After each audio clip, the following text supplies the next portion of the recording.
Hello, everyone. Hey guys, welcome into the podcast. On today's podcast, we're going to be talking about kind of looking at other people's relationships, looking at your own relationship, and understanding what it's all about. But before we do that, don't forget to hit the like button. And of course, don't forget to subscribe, because when you subscribe, it makes me smile. So this topic today, I think, is a topic we haven't really explored for a while. But I think it's really, really important. I think if anyone kind of looking from the outside into a domestic discipline relationship really might be either confused about or might really not even understand. And so I think that's why it's important that we talk about that consensual part of a domestic discipline relationship today. I think that's really good that you brought up the word consensual, because that's really what it comes down to, is that these are consensual relationships that people enter into knowingly and with negotiation, with communication, and that communication is ongoing. If you caught our podcast from last week, you know that we talked all about the ongoing communication aspect of domestic discipline, why that's so important. But how that does look different. And so I think that especially people looking into your relationship, and even when you're looking into your own relationship, it can be hard to maybe understand how that all works. And so it's definitely a good conversation to have. I think the first thing to really put out there is these were all things that she consented to. And so I think one of the first, I guess, myths, if you will, of a domestic discipline relationship is that there is not a consensual agreement between both people in the relationship. And where that may be true in some relationships, overall, what you'll find is that's not the case.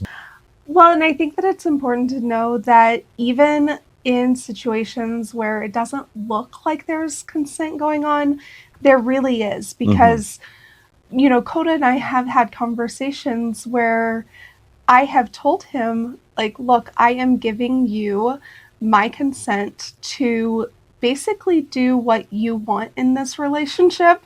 Not exactly in that wording, but I've given him confirmation that I am okay with him taking full leadership in our relationship and making all of the decisions and deciding how domestic discipline is going to look, how that's going to play out in our relationship. And of course, he knows that if something was really happening that was not okay, if it was a violation of, you know, my integrity, or if it was a violation of my personhood, if he started to really demean me or not value me or mistreat me in some way, of course, he knows that I would come to him and let him know that that was happening. But because he is my husband, because he loves me, because he cares for me, he cares for my well-being, the likelihood of that ever happening is so small. But even from an outside perspective, it may look like I have no say-so. It may look like I don't have the ability to speak up for myself, but that is just not the case. And I think you brought up a really, really good point there when it comes to our relationship, is that in these domestic discipline relationships, that is the whole motivation behind what we're doing. Is, you know, she just mentioned things that she knows that I am doing these things because I love her, because I care about her, because I want the best for her. And that was the whole reason, obviously, that many of you, and including us, wanted to start a domestic discipline relationship, as things were just out of whack. And, you know, you can speak more to this, but I think in your particular case, what was lacking ultimately is you just didn't feel secure. You didn't feel that there were that as we were living out our relationship, that there were just too many whys, there were too many ifs, there were too many different variables, and you wanted to cut down on those so that you could feel secure and you could feel like there was a clear path of where we were going. Yes, security is something that I value a lot, as a wife, as a woman, as a taken in hand, I really do value that sense of security. And what was happening before is that when Coda wasn't assuming that leadership before we started domestic discipline, I was trying to fulfill that need for leadership and predictability for myself, but that's not my role. And so I could never really do it well. And so that is why I brought this to Coda, because I was like, I need this type of leadership in my life, but I can't do it for myself, so I need your help. And so that part really was me saying, this is what I need from you. And just like I need to consent to what's going on in the relationship, Coda needed to consent to fulfilling that role for me. And so that was the first kind of conversation where it was like, this is what I need from you. Is this something that you can even do? Is this something that you can give me? And obviously the answer was yes. And we have had this journey of trying to figure out what that really looks like for him and what that looks like for me. But I think that the biggest thing is that every relationship is going to look slightly different. Everybody's going to have different motivations. Everyone's going to have different systems. Everyone's going to have different boundaries of what is and is not acceptable within their relationships.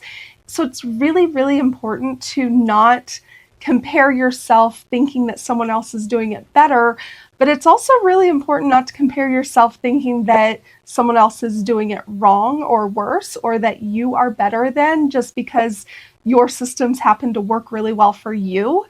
And you think like, well, we have found the gold standard. We have found what works so well.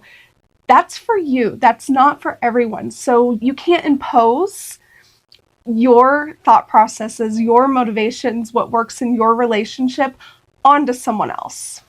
And you brought up a really good point earlier. You know, there's this misnomer that that the taken in hand was the only one that agreed, because of course the head of household, he's tyrannical. He wanted this from the very, very beginning. No, there was a mutual consent there, because head of households,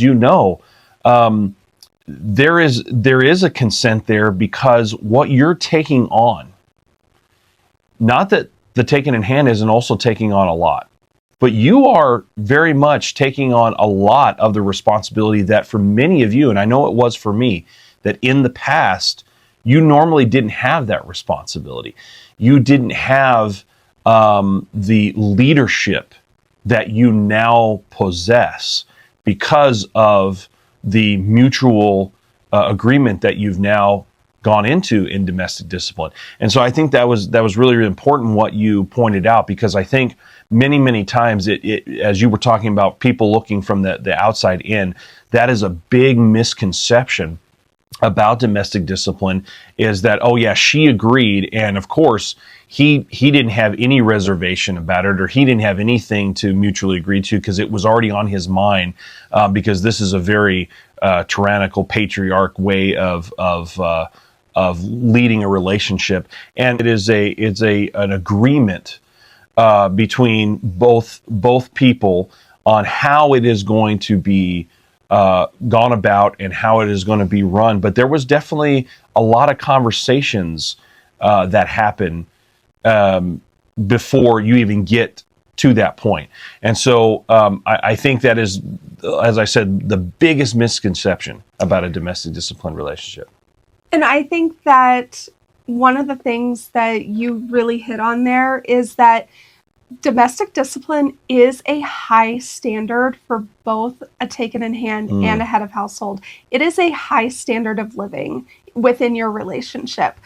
And we should do a whole podcast on why and what that looks like, because I think it's a lot to get into.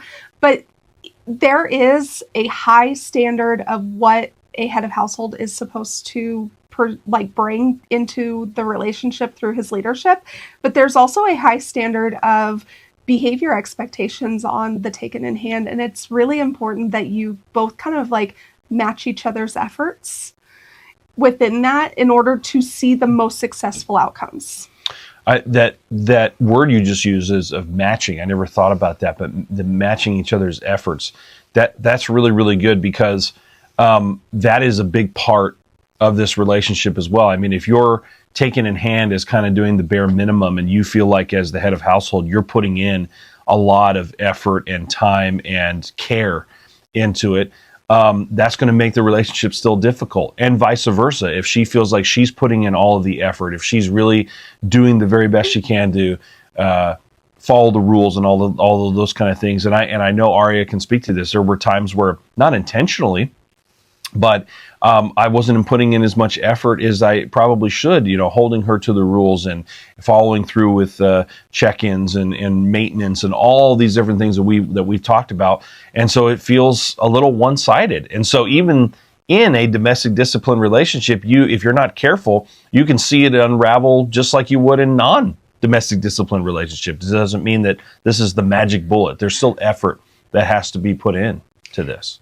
And I think it's important that when you see other couples going through those periods of growth or those struggles or anything like that, it's important not to place any type of judgment on them for that. Like, don't think that you have some sort of insight into their relationship because you're seeing them struggle or you're seeing them go through a growth process or a learning curve, and think that I really do think that you need to just not think that you're better than someone else just because you're in a different place in your relationship journey, that you're in a different place of where your relationship is functioning. I know that Coda and I have really hit this stride in our relationship, even just recently, where we're figuring out our systems really well. We're working together really, really well. Things are coming together in a way that they haven't before. But we've gone through so many years. It's like it's taken years, hasn't it? Of trying to figure out these systems, trying to figure out what works for us, trying to figure out where those boundaries and those lines are. And we had periods where, from an outside perspective, it would look like our relationship was completely unraveling. That's so true. And so I would hate for someone to place judgment or intention on us based on some of those situations. And so I think it's really important that you don't look at someone else's relationship and think that, that they don't know what they're doing or they don't have it figured out. But it's also really important not to look at someone's relationship and think like, I would, like, that head of household is so unreasonable. Like, I would never be able to submit to that. Well, the good news is that you don't have to. That's true. Because that's not your head of household. But if their taken in hand is perfectly fine with what's going on and they are in that relationship because they want to be, then you don't need to worry about it. I think the key piece that you touched on there is that, the reason some relationships work and some don't is because of that. There's a gelling that happens. There is obviously an attraction and all of those different things. Well, obviously, for many of you, the reason you're married to the spouse that you are is because it worked out for you. You guys have a lot in common and in those things. And yeah, if we were to switch many of our head of households and take it in hands, it probably wouldn't work. And so you brought up a good point about realizing, just run your own race. This is something that, because I'm a very competitive person, was kind of raised that way, almost to a detriment in many, many ways.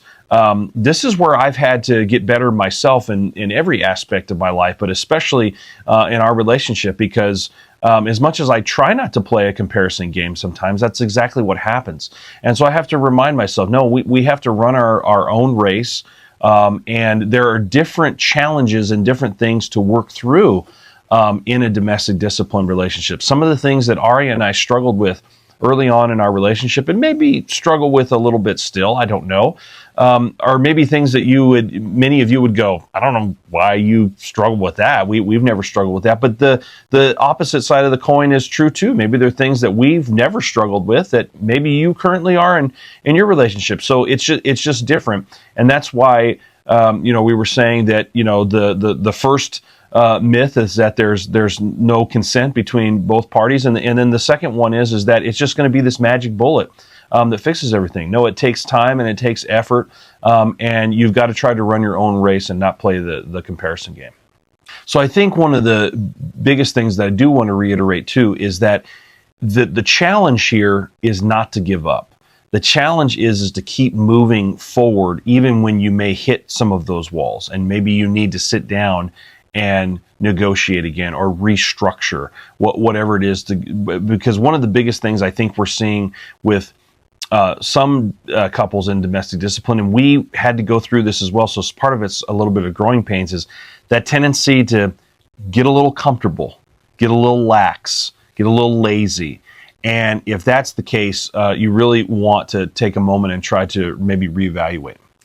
And I do want to say that there's a difference between comparing and getting inspiration. Yes, very good.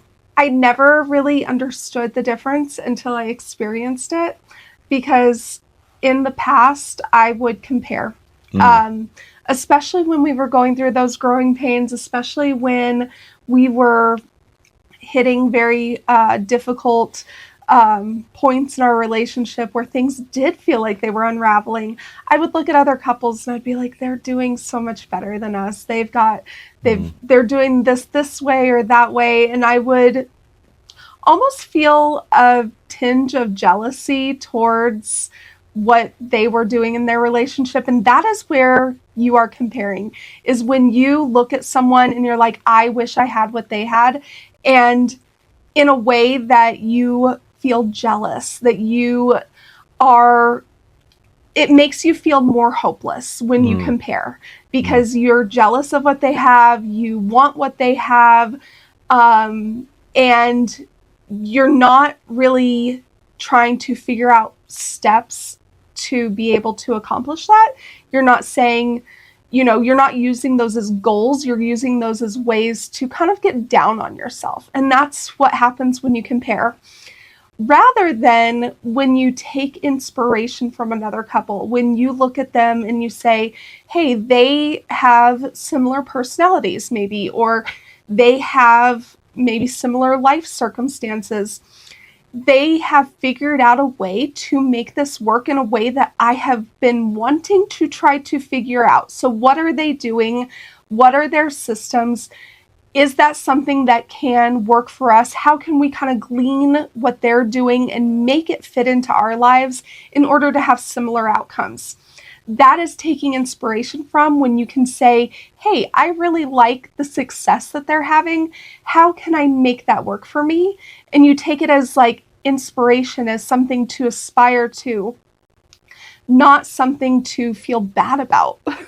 And the flip side of the coin can be true as well. You were just talking about, obviously, about jealousy, or the other tendency can be, because I know that I work this way sometimes, is the opposite of not getting jealous, but just to say, well, then what's the point? I almost want to quit. I almost want to throw up my hands and say, well, I can never have X that they have. I can never have the relationship that they have, and so I'm just not going to put in any effort. I'm just going to kind of throw in the towel. I'm going to do the bare minimum, and that's the tendency that you can have as well. Is that maybe it doesn't breed jealousy, but it just breeds laziness or discontentment from that aspect of I just don't want to do this anymore, or I'm just going to do the bare minimum. And this is the perfect example of the difference between perspectives of roles. Right. Because Coda looks at that as like, I'm just going to give up. I don't, I'm going to get lazy. Where I'm like, I have felt that hopelessness, but I feel it as hopelessness, not laziness.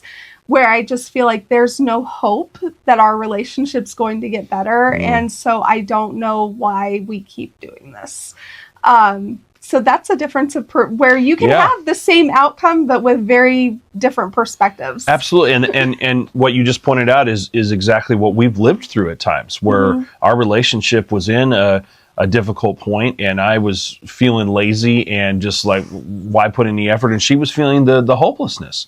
And so we had to figure out both how to overcome through conversation and all the different things we've talked about on past podcasts on how to overcome a lot of that. But the key piece of advice here is that you're not a failure unless you've quit. You've just figured out a way that it doesn't work. And so one of the things I've tried to instill in myself and in our family is that the goal is to keep striving, to keep trying to get better. You're never going to reach perfection, but the difference between the people that succeed and the people that don't are the ones that, again, just give up. They throw in the towel. They give into the hopelessness. They give into the laziness, or they make excuses about why they're not going to change in certain areas. And so that, to me, is the key difference, is that you need to continue to strive to get better. You need to continue to put in the effort, even when you're exhausted, into the relationship, and always realize, you know what? We're going to run our own race. Maybe the couple next to us, we can't believe what they've accomplished in months that it took us years to accomplish. That's okay.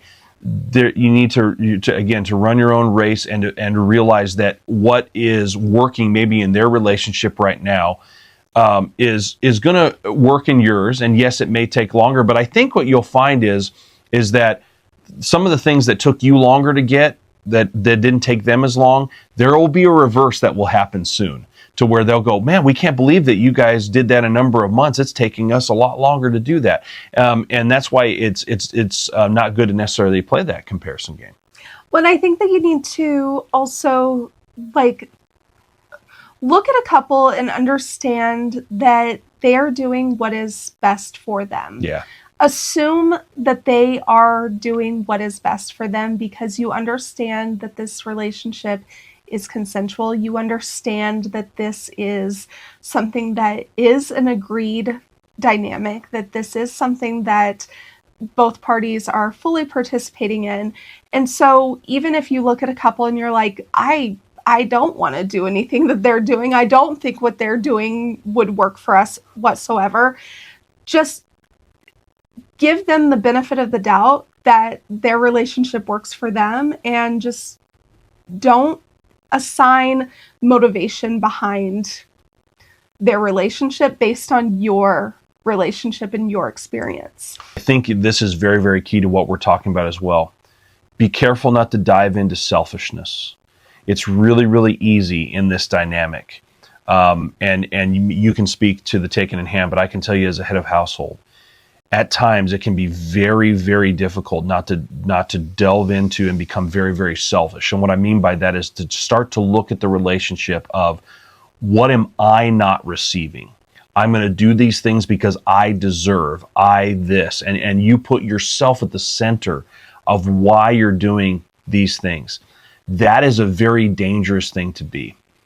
Head of households, I'm just going to talk to you, and then I'll let Arya talk to the taken in hands. You need to always remember and always keep at the forefront that what you're doing is for the betterment of your taken in hand and your family.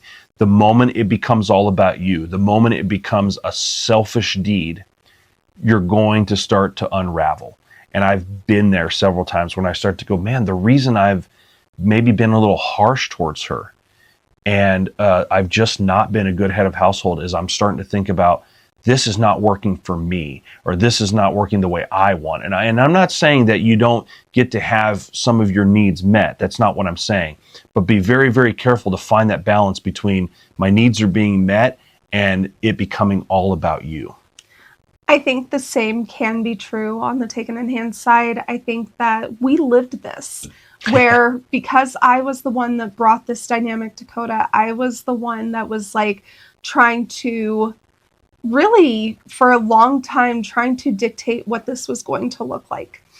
I was very, very concerned about what I wanted and what I needed out of this. And I wasn't giving consideration into what Coda needed from this relationship to make it successful long term. And I feel like I was very selfish in how I was trying to manipulate Coda's leadership to fit my needs, my desires, my wants, and without consideration of what he needed.